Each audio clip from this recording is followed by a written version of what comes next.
My clients are a mature couple who came from a slightly smaller condo to this beautiful space.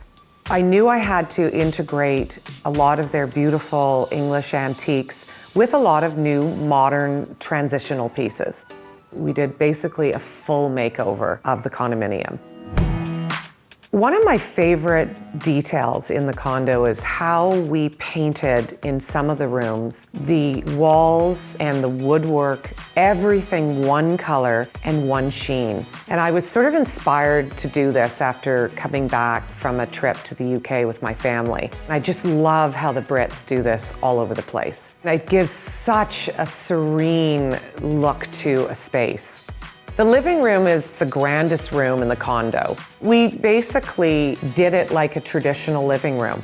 2 sofas, 2 chairs facing the fireplace and the art above. And then we made sure we had space for my client's gorgeous corner antique piece that has been in his family for years. The room off the living room was a slightly tricky design challenge, because what do you do with a room like that? It's very much part of the living room, but it's separate. So I thought, why don't I create a more intimate sitting room or a library? The first thing I did was design that bookshelf and treat all the walls in that custom millwork. The challenge you can get with all these beautiful windows and all this light flooding in is it can wash places out. It can leave them a bit cold unless you treat them with layers and layers. In this case, every single room has a grounding rug. In the living room, the rug is very, very pulled back.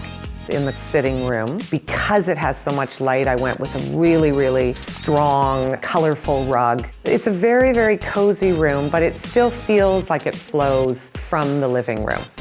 The kitchen we inherited from the previous owners was beautiful. We didn't have to do a thing, which is always a plus. So I decided I was going to do a complete contrast between the more modern kitchen and really treat that sitting room quite traditionally. Brought in an antique, very muted rug, a putty-colored sofa with a chair in a blue herringbone.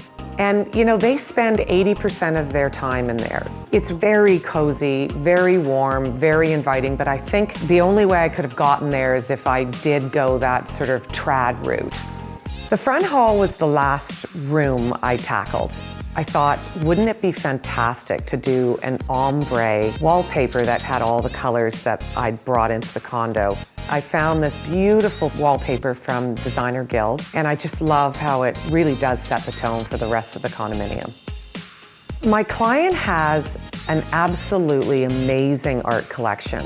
Every single piece that you see on the walls in this condo, she has collected either because she's lived in the region, she's been on a trip and picked up a piece of art that reminded her of her trip, or she knows the artist. So there's a story behind every piece of art in this place, and I think that's why this home has a lot of soul. It feels like there's soul here.